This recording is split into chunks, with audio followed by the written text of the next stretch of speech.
नमस्कार दोस्तों, आप सभी का स्टडी फॉर यूपीएससी पीसीएस में स्वागत है। दृष्टि आईएएस का एनसीईआरटी एमसीक्यू सीरीज़ है ये, जिसमें अभी हम लोग हिस्ट्री के एमसीक्यू करते हैं। काफ़ी सारे अच्छे एमसीक्यू होते हैं। पिछला 3 लेक्चर आप देख सकते हैं, प्लेलिस्ट होगा डिस्क्रिप्शन में, आपको मिल जाता है, वहाँ पर आप देख सकते हैं। ओके, और डिस्क्रिप्शन में बहुत सारे लिंक रहते हैं। इंस्टाग्राम मेरा आईडी रहता है, उसको आप फॉलो कर सकते हैं और वहाँ पर कुछ पूछना होता है तो आप पूछ सकते हैं। इसके अलावा कोई भी दिक्कत होता है तो आप मुझे बता सकते हैं। ओके, पीडीएफ इसका देता हूँ मैं, और आप टेलीग्राम चैनल का लिंक रहता है डिस्क्रिप्शन में, अगर उसको आप ज्वाइन कर लेंगे तो आपको पीडीएफ फ्री में मिल जाता है। सभी को ही देता हूँ मैं।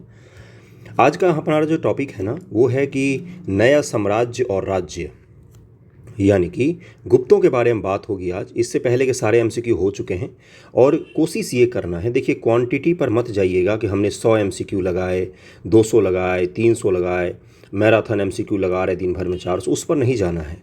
100 ही लगाए हैं, लेकिन उसमें से कितने फैक्ट आपके तैयार हुए हैं, कितने ज़्यादा आपका रिवीजन हो पाया है, इस पर फोकस रखिएगा खुद को। ओके, तो इससे क्या होगा, जो आप बुक पढ़ेंगे उसका रिवीजन एमसीक्यू के थ्रू होता जाएगा और आप जब एग्ज़ाम देंगे तो उसमें अच्छे मार्क्स आप स्कोर कर सकते हैं।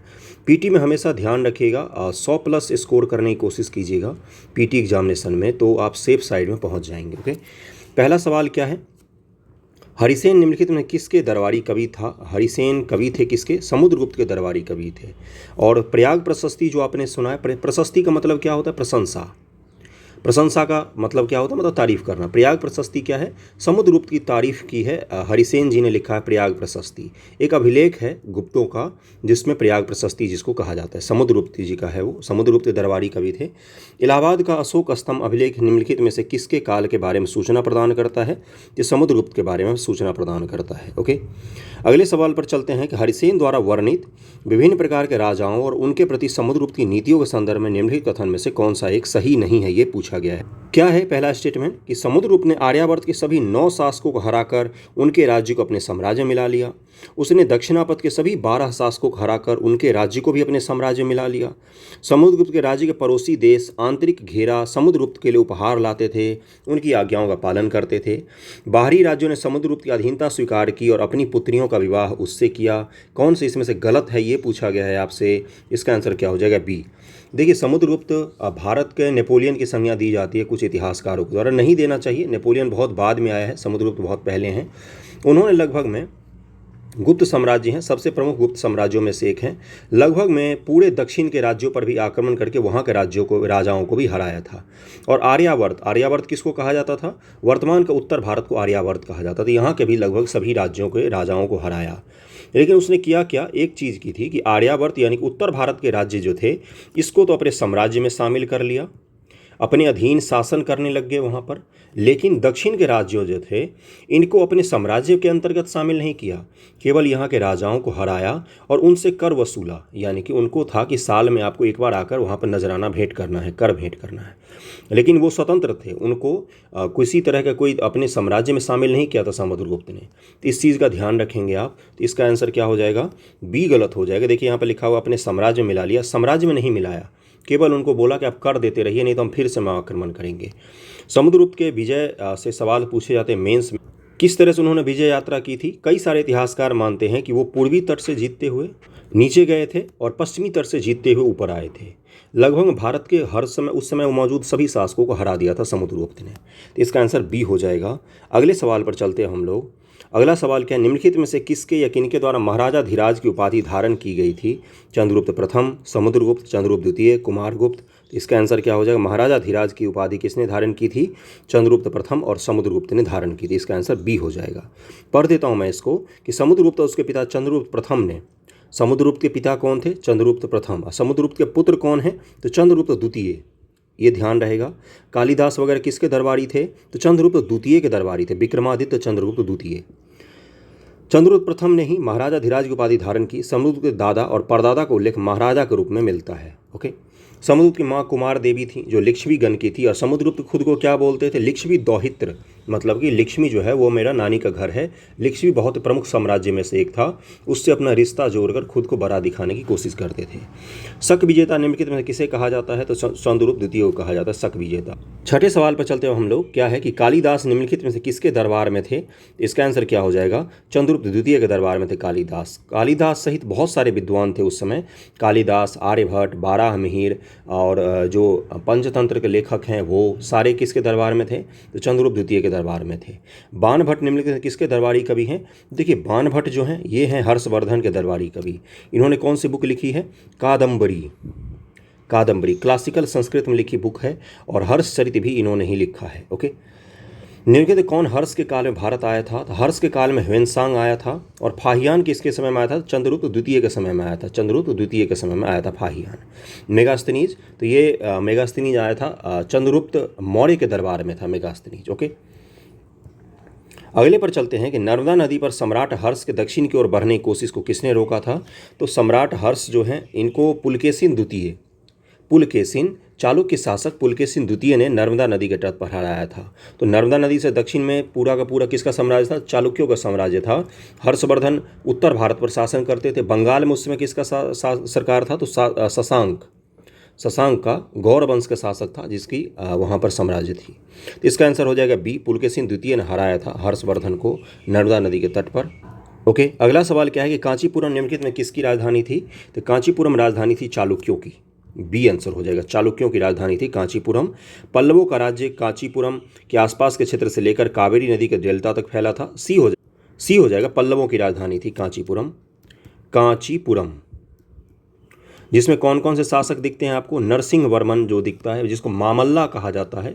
वर्तमान में मामल्लपुरम जो आप पढ़ते हैं, मामल्लपुरम तमिलनाडु में एक जगह है जहाँ पर सोर टेम्पल वगैरह आपको मिलता है, रथ मंदिर वगैरह मिलता है। तो वो सब कहाँ पर है? तो ये मामल्लपुरम में ही है। पल्लव शासक की राजधानी थी कांचीपुरम। पल्लवों की राजधानी थी कांचीपुरम। पल्लवों की राजधानी थी कांचीपुरम। सी आंसर हो जाएगा। गलती से मैंने चालुक्य बोला था, सी हो जाएगा। देखिए क्या लिखा हुआ है, नदी डेल्टा भी ध्यान में रखेंगे क्योंकि इतिहास को कई बार भूगोल से जोड़कर भी पूछा गया है सवाल। पल्लवों का राज्य कांचीपुरम के आसपास के क्षेत्र से लेकर कावेरी नदी के डेल्टा तक फैला हुआ था पूरा का पूरा। तमिलनाडु वर्तमान में जो है ये यहीं पर थी पल्लवों की साम्राज्य। पल्लवों और चालुक्यों का पुराना दुश्मनी रहा है। चालुक्य की राजधानी निम्नलिखित कौन सी थी? तो एहोल। एहोल प्रशस्ति भी आप सुनते हैं, एहोल प्रशस्ति। चालुक्यों की पहली राजधानी एहोल थी जो एक प्रमुख व्यापारिक केंद्र थी, धीरे धीरे एक धार्मिक केंद्र भी बन गई। यहाँ कई मंदिर हैं। चालुक्यों का राजा कृष्णा और तुंगभद्रा नदी के बीच स्थित था उनका राज्य। यह क्षेत्र रायचूर दोआब कहलाता है। रायचूर दोआब को लेकर किसके किसके बीच में युद्ध हुआ है? अगर आप पढ़े होंगे ध्यान से तो बहमनी साम्राज्य और जो विजयनगर साम्राज्य है इनके बीच भी संघर्ष रहा है रायचूर दोआब को लेकर। और तुंगभद्रा नदी के बीच स्थित था यह क्षेत्र रायचूर दोआब कहलाता था। पुलकेशिन प्रथम के दौरान चालुक्यों की राजधानी बादामी स्थानांतरित कर दी गई थी। बादामी को वातापी के रूप में भी जाना जाता है। ये चीज़ क्लियर हो गया होगा, तो बी आंसर हो जाएगा इसका। रवि कीर्ति निम्नलिखित में किसके दरबारी कवि थे? तो ये पुलकेशिन द्वितीय के थे। और रवि कीर्ति ने ही क्या लिखा है? एहोल प्रशस्ति। एहोल प्रशस्ति किसने लिखा है? तो रवि कीर्ति। ये उनके दरबारी कवि हैं। इनका ध्यान में रखिएगा इनका नाम, क्योंकि पूछा गया है इनसे जुड़े हुए सवाल। हरिसेन किसके थे? तो समुद्रगुप्त के थे। रवि कीर्ति किसके थे? तो पुलकेशिन द्वितीय के दरबारी कवि थे। एहोल प्रशस्ति इन्होंने लिखा है, पुलकेशिन द्वितीय इसका आंसर हो जाएगा। अगले सवाल पर चलते हम लोग। अगला सवाल क्या है? एनसीईआरटी के फैक्ट हैं। कई सारे सवाल आपको आसान लगेंगे लेकिन कई सारे सवाल आपको कठिन भी लग सकते हैं, इसलिए ध्यानपूर्वक सभी सवालों को कीजिएगा, रिवीजन आपका अच्छे से हो जाएगा। दक्षिण भारत में पूर्व मध्यकालीन प्रशासन के संदर्भ में निम्नलिखित कथनों पर विचार कीजिए। कुछ महत्वपूर्ण प्रशासकीय पद अनुवांशिक होते थे। प्रशासन की प्राथमिक इकाई नगर होते थे, नगर। अगला क्या है? कभी कभी एक ही व्यक्ति कई पदों पर कार्य करता था। प्रशासन की सबसे प्राथमिक इकाई हर शासन में, हर साम्राज्य में, हर शहर में, हर जगह कौन सा रहा? तो गांव। प्राथमिक इकाई क्या रहा प्रशासन का? हमेशा गांव। तो दूसरा तो गलत हो जाएगा। इसका आंसर क्या हो जाएगा? सी आंसर हो जाएगा इसका। दक्षिण भारत में पूर्व मध्यकालीन प्रशासन कुछ महत्वपूर्ण पद आनुवांशिक बन गए। कभी कभी एक ही व्यक्ति कई पदों पर कार्य करता था। जैसे हरिसेन अपने पिता की तरह महादंडनायक बने। साथ ही कुमारमात्य भी बनाया गया था। कुमारमात्य अगर गुप्त साम्राज्य में अगर शासन के लिए मैं समझाना चाहूँ तो वर्तमान के आईएएस के समान होते थे। कुमारमात्य वर्तमान के आईएएस पद से इसको जोड़ सकते हैं। गुप्त साम्राज्य में ये एक पद था।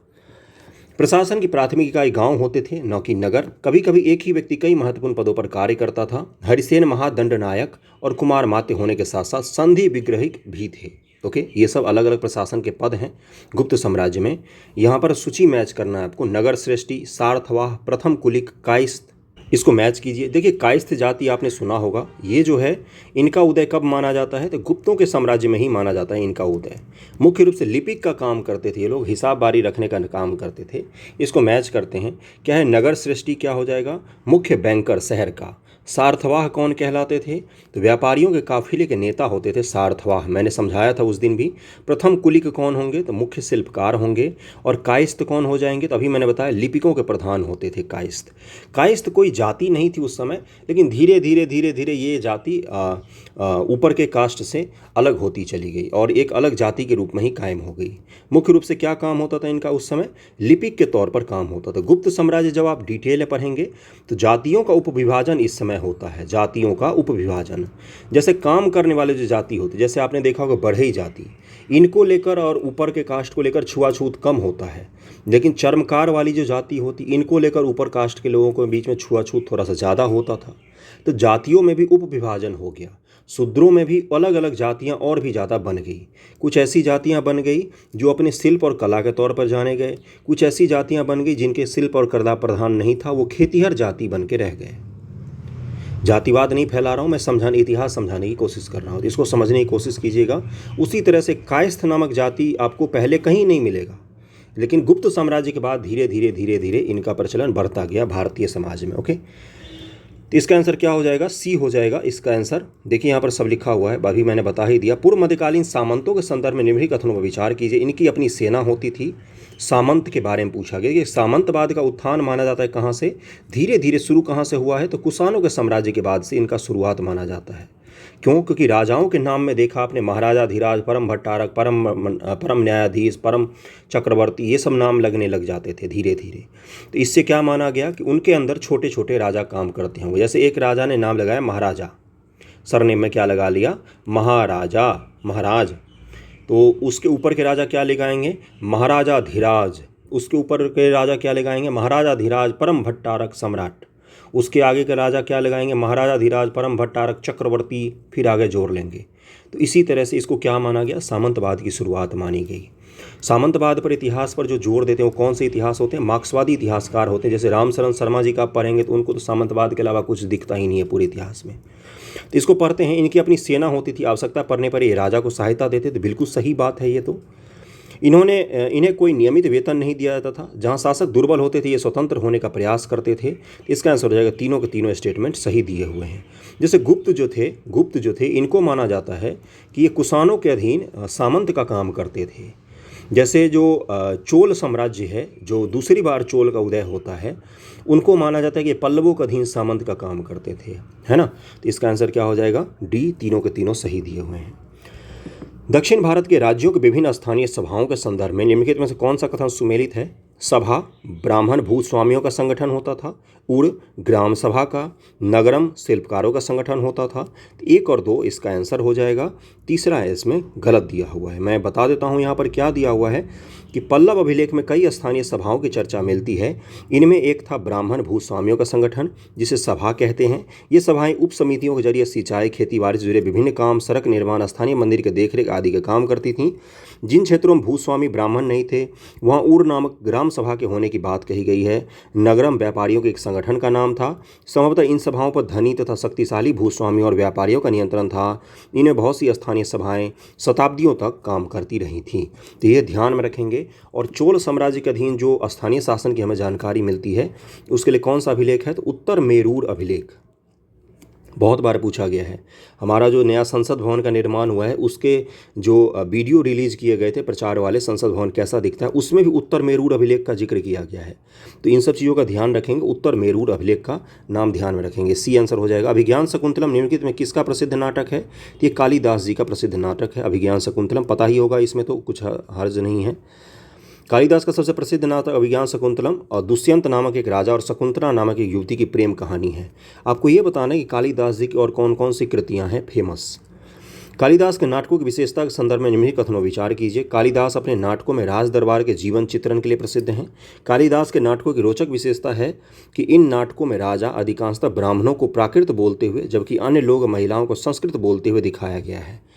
संभ्रांत वर्ग के आज अपने देश में पूछा गया कि अमीर लोग कौन सी भाषा बोलते हैं, तो आप क्या बोलोगे? अंग्रेजी में बात करते हैं महाराज, है ना। सामान्य लोग कौन सी भाषा बोलते हैं? तो लोकल बोली जैसे हिंदी भाषा हो गया, तमिल हो गया, तेलुगु हो गया। और संभ्रांत वर्ग कौन से बोलते हैं? सो कॉल्ड संभ्रांत, तो आप देखते होंगे कहीं सब इंग्लिश में ही बात करते हैं। तो उसी प्रकार से उस समय भी था।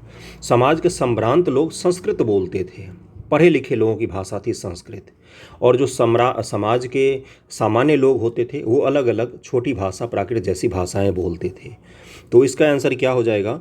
ये जो मैंने आपको बताया इससे भी इसका आंसर आप निकाल सकते। देखिए यहाँ पर उल्टा लिखा हुआ है कि राजा और अधिकांश ब्राह्मणों को प्राकृत बोलते हुए, नहीं, ये कौन सी भाषा बोलेंगे? ये संस्कृत बोलेंगे। और सामान्य लोग कौन सी भाषा बोलेंगे? तो वो बोलेंगे प्राकृत। तो इसका आंसर क्या हो जाएगा? केवल ए सही है, दूसरा गलत दिया हुआ है। ओके। महिलाओं को शूद्रों के समान हमारे समाज में स्थिति दे दी गई थी। जैसे यज्ञोपवीत का अधिकार छीन लिया गया था। वैदिक काल में महिलाओं का भी यज्ञोपवीत होता था, वो छीन लिया गया था। वेद पढ़ने का अधिकार ना तो शूद्रों को था ना महिलाओं को था। इसीलिए कई बार आप सुनते होंगे कि महिलाओं को बोला जाता है गायत्री मंत्र मत पढ़ो तुम, महिलाओं के लिए नहीं पढ़ना चाहिए। क्या है? तो ये ब्राह्मणवादी सोच है जो गलत है, ऐसा कुछ भी नहीं था। तो इसका आंसर ए हो जाएगा। देखिए यहाँ पर लिखा हुआ राजा और अधिकांश ब्राह्मणों को संस्कृत बोलते दिखाया गया है जबकि सामान्य लोग प्राकृत भाषा बोलते थे। इस्लाम के संदर्भ में पूछा है। पैगंबर मोहम्मद ने अरब में इस्लाम नामक एक नए धर्म की शुरुआत की थी। अगले 100 सालों के दौरान इस्लाम उत्तरी अफ्रीका, स्पेन, ईरान और भारत में फैल गया। 100 सालों में अरब नाविक जो इस उपमहाद्वीप के तटीय बस्तियों से पहले ही से ही परिचित थे, अब अपने साथ इस नए धर्म को भी लेकर आए थे भारत। तो 19 का आंसर क्या हो जाएगा? तीनों के तीनों स्टेटमेंट सही दिए हुए हैं। एक चीज़ और मैं बता दूं, इस्लाम का उदय कहाँ पर हुआ? तो अरब में हुआ, तो सऊदी अरब में, है ना। लेकिन इस्लाम पर जो सांस्कृतिक विजय है वो किसने कर ली? इस्लाम को विजित कर लिया, वो है फारसी लोगों ने, वर्तमान के ईरानी लोगों ने। इसलिए इस्लाम की भाषा फारसी होकर रह गई। सारी कल्चर कौन सी आ गई? तो फारसी आ गई। जबकि मूल जो कुरान था वो अरबी में लिखा गया था। लेकिन अब इस्लामिक पूरी दुनिया की भाषा कौन सी बन के रह गई थी? भारत में भी मुगल काल में अरबी से ज़्यादा फारसी भाषा का प्रचलन था, फारसी भाषा। इसका ध्यान में रखेंगे आप, ये कई बार पूछ लिया जाता है। तो इस्लाम पर सांस्कृतिक रूप से कौन सा भाषा या कौन सी संस्कृति स्थापित हो गई? तो फारसी संस्कृति। जबकि इसका उदय कहाँ पर हुआ था? तो सऊदी अरब में उदय हुआ था। वर्तमान के उदय हुआ था अरबी कल्चर में, लेकिन उस पर हावी कौन सा कल्चर हो गया? तो फारसी कल्चर हो गया। तो इसका आंसर डी हो जाएगा। आपको पता ही है पैगंबर मोहम्मद द्वारा इस्लाम के नामक नए धर्म की शुरुआत लगभग 1400 वर्ष पूर्व की गई थी, जो 100 सालों के दौरान उत्तरी अफ्रीका, स्पेन और ईरान और भारत में फैल गया। लगभग 600 ईस्वी है, 600, 612 और 632। ये इस्लाम धर्म में 3 प्रमुख ईयर माने जाते हैं। अगर आप NCERT पढ़ेंगे तो उसमें भी ये डिटेल में दिया हुआ है। इमारतें, चित्र तथा किताबें, अगला चैप्टर है NCERT का।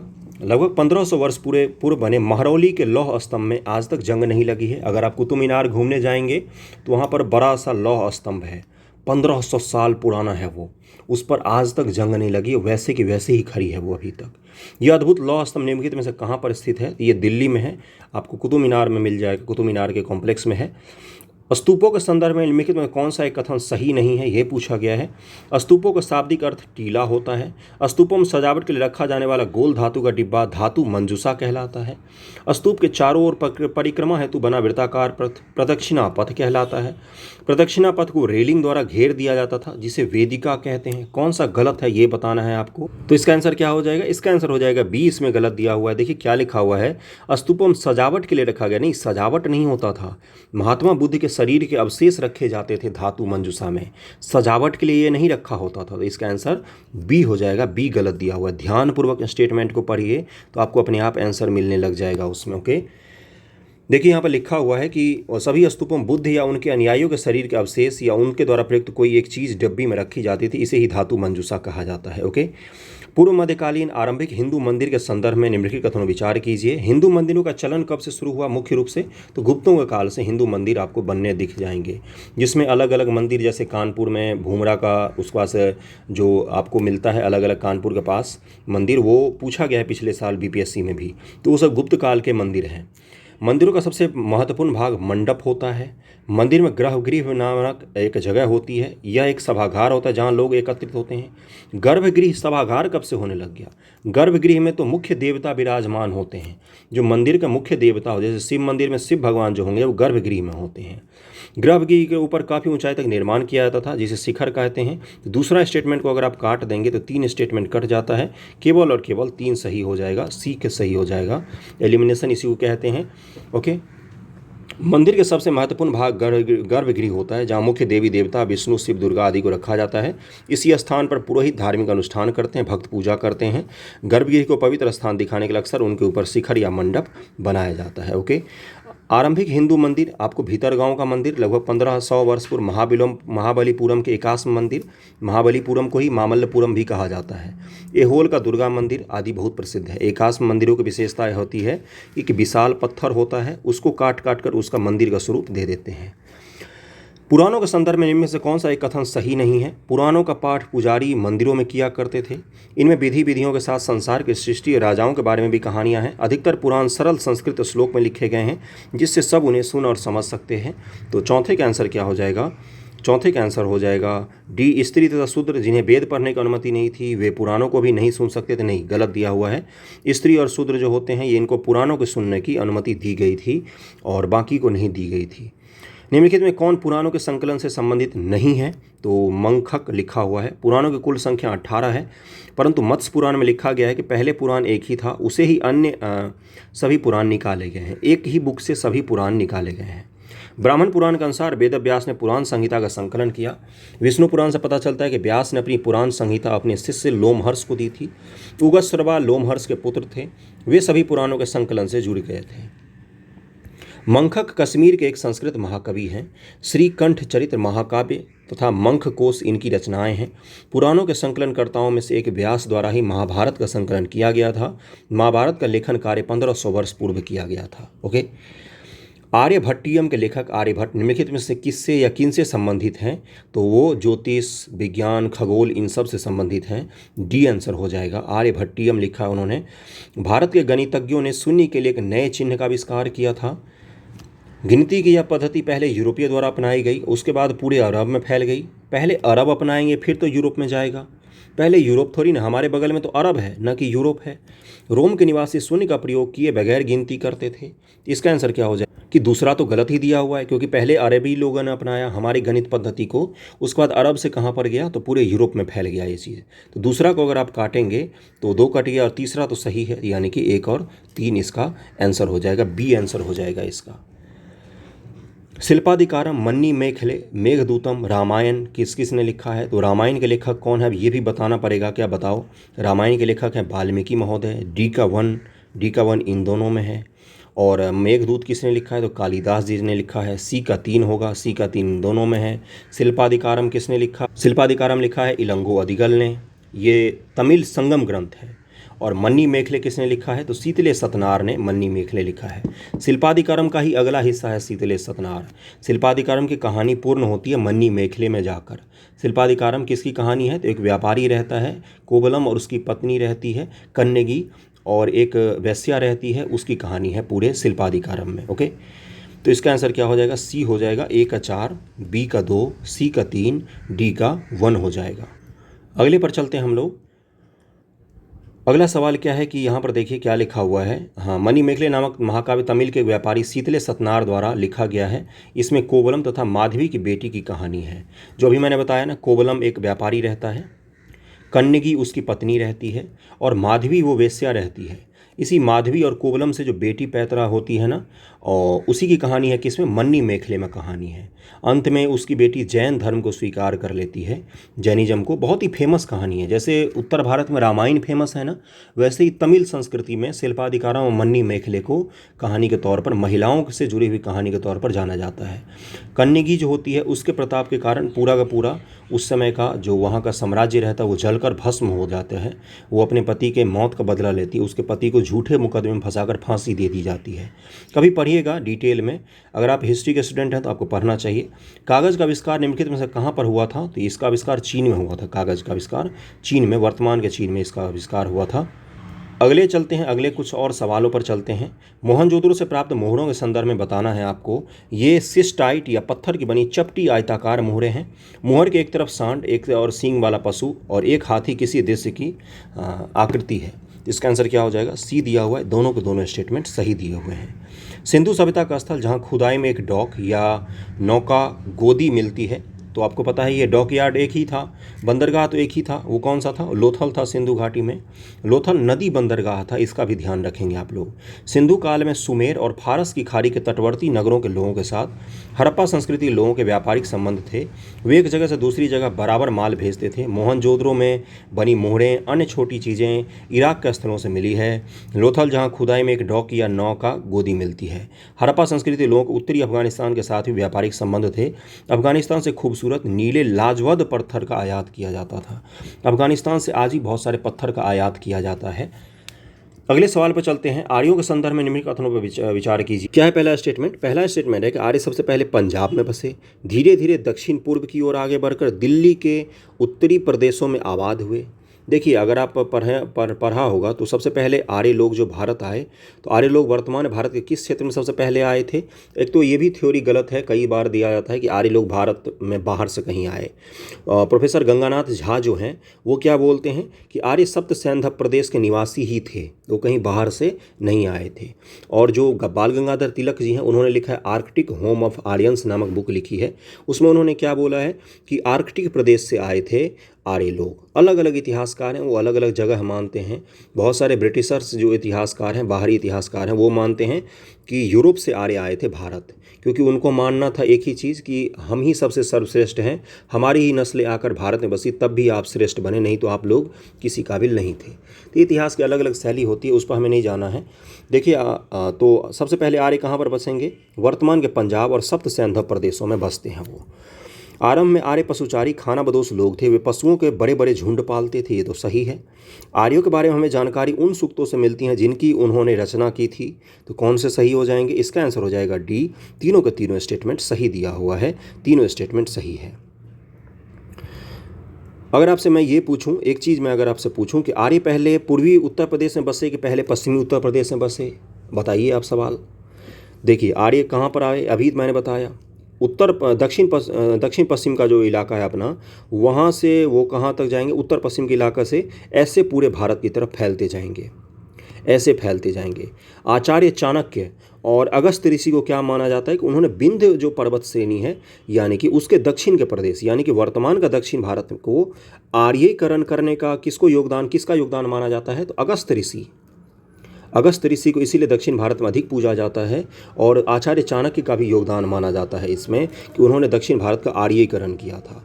ओके, आर्यों ने सूक्तों की रचना की थी, वो किससे संबंधित है? देवताओं की स्तुति में की थी, सूक्तों की रचना की थी। आर्यों ने अपने देवताओं की स्तुति में सूक्तों की रचना की थी। उन्होंने अपने धार्मिक अनुष्ठान, कार्यों और पूजा पाठ के बारे में नियम बताए हैं। इनकी जानकारी चारों वेदों से मिलती है, ऋग्वेद, यजुर्वेद, सामवेद और अथर्ववेद। सबसे पुराना वेद कौन सा है? तो ऋग्वेद है। सभा और समिति के संदर्भ में निम्नलिखित कथनों पर विचार कीजिए। समिति में कोई भी व्यक्ति अपने स्पष्ट राय नहीं दे सकता था। सभा चुने हुए लोगों की एक छोटी संस्था थी। ये उस समय के लोकल बॉडीज़ थे। लोकल बॉडीज़, ये इन्हीं में क्या होता था? इन्हीं के द्वारा छोटे छोटे कबीलों में शासन किया जाता था, सभा और समिति के द्वारा। और इसका आंसर क्या हो जाएगा? बी हो जाए। केवल दो सही है। कोई भी अपना स्पष्ट राय दे सकता था। पूरा लोकतांत्रिक समाज था। कबीलाई समाज आज भी लोकतांत्रिक होता है। राजा कबीले की इच्छा के अनुसार शासन करता था। इसमें कोई व्यक्ति उसकी मदद करते थे, योद्धाओं का कई व्यक्ति मदद करते थे उसके। योद्धाओं का एक नायक होता था जिसे सेनानी कहते हैं। ओके। और सेना उस समय अस्थायी नहीं होती थी। युद्ध के समय सारे नौजवानों को एकत्र करके युद्ध लड़ने चले जाते थे। संसद टीवी जो है इस पर एक सीरियल के फॉर्म में, वेब सीरीज के फॉर्म में कुछ दिन पहले हमारे इतिहास से जुड़ी हुई कुछ चीज़ें आई थी, तो उसको जाकर अगर आप देखेंगे तो काफ़ी ज़्यादा आपको क्लियर हो जाएगा। प्रारंभिक वैदिक कालीन आर्यों का मुख्य व्यवसाय क्या था? तो पशुपालन था, पशुपालन। और उत्तर वैदिक काल में क्या हो जाएगा? खेती, कृषि। लोहा का आविष्कार के बाद क्या हो जाएगा? कृषि हो जाएगा। तो इसका आंसर सी हो जाएगा। वैदिक काल के लोहे के उपयोग के संदर्भ में निम्नलिखित कथनों पर विचार कीजिए। भारत में लोहे का उपयोग 1000 ईसा पूर्व से कुछ पहले शुरू हुआ। इससे बने औजार से गंगा की घाटी के बने जंगलों को साफ किया गया था। इसका आंसर हो जाएगा सी, बिल्कुल सही है। हमें कहाँ से मिलता है? तो अतरंजी, खेरा वगैरह से हमें लोहे के हथियार वगैरह मिलते हैं। ओके, आगे चलते हैं हम लोग। देखिए यहाँ पे क्या लिखा हुआ है, सूची दिया हुआ है, इसको मैच करना है। वैदिक देवताओं को उनके कार्यों के साथ मैच कीजिए। दयो, सवती, अग्नि, उष्मा, उषा, आकाश का देवता, आग का देवता, प्रातः काल की देवी, सूर्य के प्रेरक शक्ति का देवता। अब इसको मैच कीजिए, जरा अच्छे से मैच कीजिए। पहला क्या है? पहला है दयो। इसका आंसर क्या हो जाएगा? ये आकाश का देवता को कहते थे, एक का 1 हो जाएगा। सवती, ये क्या है? सूर्यों के प्रेरक शक्ति का देवता। अग्नि, अग्नि का क्या हो जाएगा? तो आग का देवता। उषा क्या हो जाएगा? प्रातः काल की देवी को उषा कहा जाता है। अभी आज भी उषा सुबह होता है, उषा का मतलब तो सुबह ही होता है। इसका आंसर क्या हो जाएगा? इसका आंसर ए हो जाएगा। अगले सवाल पर चलते हैं हम लोग। व्याख्या जिसका पढ़ना जरूरी होगा उसका मैं जरूर पढ़ दूंगा, जिसका जरूरी नहीं होगा उसको मैं आगे बढ़ जाऊंगा। छठी शताब्दी ईसा पूर्व में गणराज्य के संदर्भ में निम्न में से कौन सा कथन सत्य है? गणराज्य ऐसा शासन था जिसमें शक्ति परिवारों और कुलों के प्रमुखों के हाथ में रहती थी। गणराज्य में कोई वंशानुगत राजा नहीं होता था। शाक्य और लिच्छवी वंश के अपने प्रसिद्ध गणराज्य थे। शाक्य और लिच्छवी गणराज्य बहुत फेमस गणराज्यों में से एक हैं। गणराज्य का मतलब क्या होता था? जैसे मान लीजिए बिहार है, एक मान लिया उसको गणराज्य। इसमें क्या होगा? दरभंगा के लोग दरभंगा के एक शासक को चुनेंगे, गया है, गया के लोग गया के एक शासक को चुनेंगे, पूर्णिया के लोग पूर्णिया के एक शासक को चुनेंगे। ये सब एक जगह इकट्ठा होंगे संसद भवन के जैसे, और ये क्या करेंगे? ये फिर वहाँ पर शासन करेंगे, है ना। इसको क्या कहा था? गणराज्य की व्यवस्था कहा जाता है, यानी लोकतंत्र की एक पुरानी व्यवस्था थी ये। इसका आंसर क्या हो जाएगा? तीनों के तीनों स्टेटमेंट सही दिए हुए हैं यहाँ पर। मगध के राजा बिंबिसार के संदर्भ में निम्नलिखित कथनों विचार कीजिए। लगभग 545 ईसा पूर्व बिंबिसार मगध का राजा बना। उसने पड़ोसी राजकुमारी से विवाह के संबंध जोड़े थे। बिंबिसार का संबंध कैसे जोड़ने का था? विजय और विवाह, इन दो चीज़ों से वो संबंध जोड़ता था कि या तो राज्य को जीत लो या उनसे विवाह कर लो, जिससे क्या हो, वो राज्य हम पर आक्रमण ना करें। मगध राज्य में बहुत अधिक कच्चा लोहा मिलता था। हथियारों और औजार के लिए उस समय इस धातु का बड़ा महत्व था। वाकई ये तो सही चीज़ है। मगध के दक्षिण पूर्व में अंग राज्य था। ये है दक्षिण पूर्व, बिल्कुल सही है। ये क्या है? इसमें बिंबिसार ने अंग राज्य को जीत लिया था। तो इसका आंसर क्या हो जाएगा? डी, तीनों के तीनों स्टेटमेंट सही दिया हुआ। अंग यानी कि वर्तमान का, आपको भागलपुर का इलाका। अंगराज कर्ण का नाम सुना होगा, ये वहीं का शासक था। मगध के किस प्रारंभिक शासक ने राज्यारोहण के लिए अपने पिता की हत्या की और स्वयं इसी कारणवश अपने पुत्र द्वारा मारा गया? तो पितृहंता वंश कहा जाता है इसको। और ये कौन था? तो ये अजातशत्रु है। और अजातशत्रु की हत्या कौन करेगा? तो उदयन करेगा। तीसरे का आंसर बी हो जाएगा। अजातशत्रु ने अपने पिता का वध किया। यह मगध को और शक्तिशाली बनाना चाहता था, परंतु वह सोचता था कि अपने सभी पड़ोसी राज्यों को जीतने पर यह संभव हो सकता है, इसलिए उसने अपने मामा कोसल राज्य पर हमला किया। वज्जियों का गणराज्य उत्तर बिहार में था, उसने वज्जियों पर भी आक्रमण किया। यह युद्ध कई सालों तक चला, अंत में इसकी विजय हुई और उसके उत्तर भारत में मगध साम्राज्य सबसे शक्तिशाली साम्राज्य बन गया। इसकी हत्या इसके पुत्र उदयन ने कर दी। पितृहंता वंश है ये। ईसा पूर्व 6ठी शताब्दी में राजा की स्थिति के संदर्भ में निम्नलिखित कथनों विचार कीजिए। राजा अब एक अति विशिष्ट व्यक्ति बन गया। कब की बात हो रही है? 6ठी शताब्दी ईस्वी की। ऋग्वैदिक काल में राजा विशिष्ट व्यक्ति नहीं होता था। सभा और समिति के द्वारा राजा को हटाया जा सकता था, लेकिन अब वो विशिष्ट व्यक्ति बन जाएगा, है ना। अब वह समाज और धर्म का रक्षक था। राजा अब राज्य का प्रतीक बन गया, अतः राजा की स्थिति शक्तिशाली हो गई। राजा शान शौकत से बड़े महल में रहता था, सेवकों तथा अधिकारियों से घिरा रहता था। इसका आंसर क्या हो जाएगा? चौथे का इसका आंसर हो जाएगा डी, तीनों के तीनों स्टेटमेंट सही दिए हुए हैं। ओके, देखिए यहाँ पर क्या लिखा हुआ है कि राजा, अमात्य, मंत्री, कई अधिकारी राजकाज में उसकी मदद करते थे। 6ठी शताब्दी ईसा पूर्व में करों के संदर्भ में निम्नलिखित कथनों पर विचार कीजिए। करों का बड़ा महत्व होता था क्योंकि उसके बिना राजा कुछ भी नहीं कर सकता था। कर का तो आज भी महत्व होता है कि उसके बिना राजा कुछ कर ही नहीं सकता। ये तो बिल्कुल सही है। कर वसूल करने के लिए राजा अधिकारियों का एक दल नियुक्त करता था। किसानों को अपनी उपज का 6ठा हिस्सा राजा के लिए देना पड़ता था, 1/6।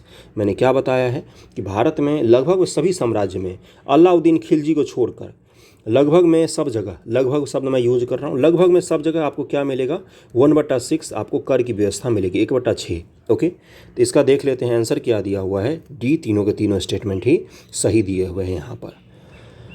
देखिए क्या लिखा हुआ है, कर वसूल करने वाले अधिकारी गांव-गांव जाकर प्रत्येक किसान के खेतों की पैमाइश करते थे और किसानों द्वारा पैदा किए जाने वाले अनाज का हिसाब रखते थे। फसल तैयार हो जाने पर वो कर वसूला करते थे। अगला सवाल क्या है, महावीर स्वामी के संदर्भ में निम्नलिखित कथनों में से कौन सा असत्य है। इनका जन्म ईसा पूर्व 6ठी शताब्दी में लुम्बिनी में हुआ था। इन्होंने घर छोड़ दिया, कई वर्षों तक जीवन से संबंधित प्रश्नों को हल ढूंढते रहे। इन्होंने 23 तीर्थंकरों के उपदेशों का समर्थन किया, उनमें अपने विचार भी जोड़ दिए। इन्होंने अपने उपदेश आम जनता की बोली में दिए, संस्कृत में नहीं। तो छठे का आंसर क्या हो जाएगा, छठे का आंसर हो जाएगा ए। इसमें ए असत्य दिया हुआ है। लुम्बिनी में तो महात्मा बुद्ध का जन्म हुआ था, इनका जन्म कहाँ पर हुआ था ये आपको पता होना चाहिए। क्या लिखा हुआ है यहाँ पर देखिए कि महावीर का जन्म ईसा पूर्व 6ठी सदी में वैशाली नगर में हुआ था। कथन ए गलत है। घर छोड़ने के 12 वर्ष बाद उन्हें ज्ञान की प्राप्ति हुई थी। 23 तीर्थंकरों के विचार के साथ जो विचार उन्होंने जोड़े यह जैन धर्म कहलाया। महावीर का कहना था कि वैदिक अनुष्ठान करने और देवताओं से मदद मांगने से कोई लाभ नहीं है, इससे अच्छा है कि सदाचार का जीवन बिताना और बुरा काम न करना। दो धर्म प्रमुख रूप से, वैसे अगर आपसे पूछा जाए कि किसको नास्तिक धर्म माना जाता है, नास्तिक लोग कौन होते हैं अगर आपसे पूछा जाए, तो ऐसे लोग जो वेद में विश्वास नहीं करते हैं, वेद पुराण में विश्वास नहीं, उनको नास्तिक माना जाता है। तो इसके आधार पर कुछ धर्म है, जैसे बौद्ध धर्म वेदों को नहीं मानता है, जैन धर्म जैसे वेदों को नहीं मानते हैं, और आपको चारवाक जैसे धर्म जो मिलेंगे ये भी वेदों को नहीं मानते हैं। तो ये सब क्या कहलाते हैं, ये सब नास्तिक कहलाते हैं, नास्तिक धर्म कहलाता है ये सब। ओके, बाकी जो भी धर्म होते हैं नास्तिकता की मूल रूप से परिभाषा यही होती है, जो वेदों में विश्वास नहीं करते हैं। तो आज का लेक्चर अपना यहीं तक था। एक और सवाल है, बुद्ध का जन्म हुआ था कहाँ पर, तो लुम्बिनी में महात्मा बुद्ध जी का जन्म हुआ था, ये तो पता ही होगा। कैसा लगा वीडियो ये ज़रूर बताइएगा, बहुत सारे सवाल हमने डिस्कस किए हैं। अगला वीडियो जल्द ही आपको मिलेगा। कोई दिक्कत हो तो ये भी बताइए, कहीं पर कोई आंसर गलत आप लगा हो तो उसको आप कमेंट करके बता सकते हैं। इसका PDF एक दिन बाद करके अपलोड हो जाता है। थैंक यू सो मच आप सभी का।